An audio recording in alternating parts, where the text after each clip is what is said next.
ये कहूंगी कि ये चीज हम सब पर लागू होती है, तो उसके बारे में हमें सोचना चाहिए, बस ये बात है। बाकी मैं मुद्दे पर पूछ रही हूँ, कांग्रेस के बारे में जरा सर बताइए, आपको क्या लग रहा है, आंकलन क्या है? गठबंधन आपने किया है जमीन पर आम आदमी पार्टी के साथ, आपको लग रहा है सीटें 7 में से कितनी आ रही हैं दिल्ली में? आज मैंने दिल्ली हरियाणा की एक मैंने सब जगह आज राउंड लगाया है। 17 सीटों में अगर 3 सीटें बीजेपी जीत जाए, लड्डू चढ़ाने चाहिए भगवान बजरंगबली के। जनता में इतना आक्रोश है, जिस प्रकार इन्होंने किसानों को परेशान किया है, ऐसा हिंदुस्तान में क्या पूरे वर्ल्ड में नहीं हुआ है। जर्मनी और फ्रांस में भी आंदोलन हुए हैं, उनकी कीलें नहीं गाड़ी गई हैं। और हरियाणा की पुलिस जाके पंजाब की सीमा के अंदर पुलिस गाड़ती है।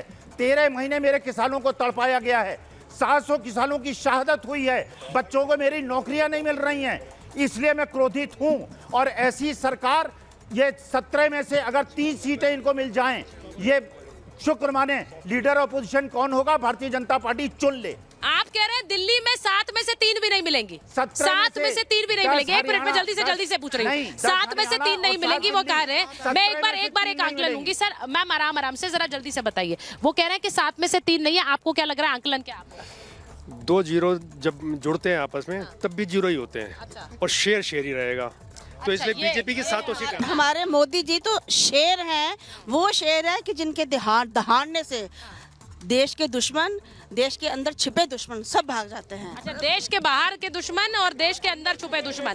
सर मुझे आंकलन बता दीजिए अपना, क्या लग रहा है आपको दिल्ली के लिए? आपके लिए 4/3 4/3 मतलब 4 इंडिया गठबंधन को और 3 बीजेपी को। अच्छा ठीक है, उन्होंने कहा कि ये है। हाँ बोलिए। जिन्हें परिवारवाद पे चोट किया 7 की 7 आएंगी, कोई मुकाबला ही नहीं है बीजेपी का दिल्ली में। 7-0 इन फेवर ऑफ बीजेपी। अच्छा, मैं सिर्फ बात दिल्ली की नहीं कर रही हूँ, मैंने जैसा कहा कि इस वक्त तस्वीर जो है परिदृश्य। हाँ, मैं एक बार जरा आशुतोष जी आपके पास आ रही हूँ। ये बात आपकी अखिलेश जी की रैलियां हो रही हैं, उन रैलियों में बहुत भीड़ आ रही है, कई बार गुत्थम गुत्था भी हो जा रही है, उसकी भी खबरें हम चला रहे हैं।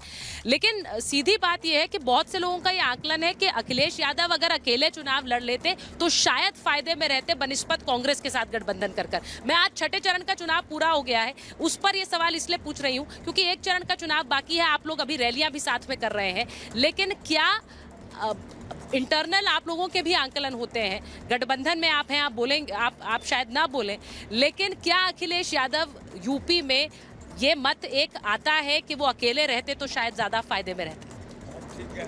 नहीं, देखिए ये मत किसका है मुझे नहीं पता, लेकिन मुझे लगता है कि ये चीजें बहुत पहले से हो गई थी। देखिए, जब देश के संविधान से खिलवाड़ होने लगे, जब कोई चीज सत्ताधारी दल इस तरीके से आ जाए कि चुने हुए मुख्यमंत्रियों के अंदर करने लगे, संविधान की जो है धाराओं को बदलने लगे, जब उसके हिसाब से अपने हिसाब से चीजों को करने लगे और वो विपक्ष को खत्म करने पे उतारू हो जाए, तो बाबा साहब भीमराव अम्बेडकर के संविधान को, इस देश को बचाने के लिए सबको साथ में आता है।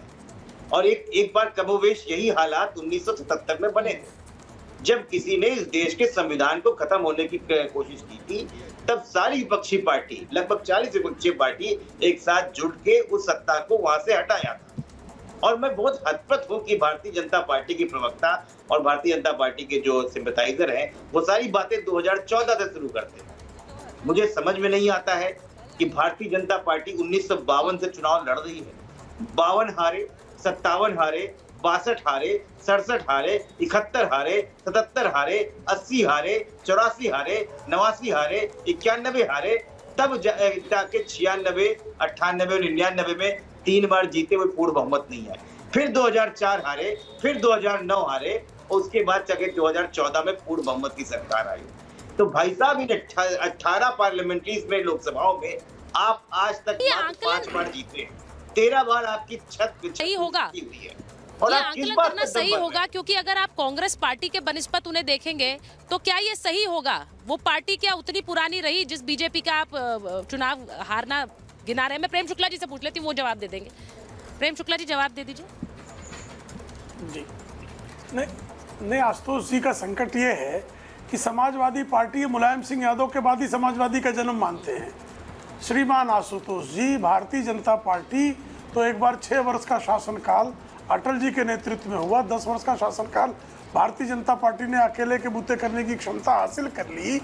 लेकिन समाजवादी आज तक एक भी पूर्णकालीन सरकार नहीं चला पाए, तो समाजवादियों को तो चुल्लू भर पानी में डूब मरना चाहिए कि जो समाजवादी नेहरूवाद के खिलाफ खड़े हुए थे आज नेहरू के प्रपौत्र के चरणों की शरण है। जो मुलायम सिंह यादव को जेल भेज रहे थे राहुल गांधी की माता जी, आज अखिलेश यादव उन्हीं राहुल गांधी के दुम पकड़ के चल रहे हैं। तो आपकी जो दशा है, आपकी दशा पर किसी को दया भी नहीं आ सकती। आप एक राजनीतिक पार्टी के प्रवक्ता हैं। मैंने पूरी भाषा की मर्यादा ही की। नहीं, उल्टी सीधी बातें मत भूल जाइए। कौन सा शब्द गलत है जरा बताइए, कौन सा शब्द गलत है, कौन सा शब्द गलत है बताइए तो, कौन सा शब्द गलत है बताइए, कौन सा शब्द गलत है बताइए ना। आप भाषा जानते हैं ना, बताइए ना, बताइए ना कौन सा बात। देखिए ये जो है भाषा का कोई ज्ञान नहीं है। मैंने उत्तर दे दिया, आपका मुंह तोड़ जवाब दे दिया, तो आप यहाँ वहाँ छटपटा रहे हैं। बताइए ना समाजवादी कौन सा समझौता बताइए।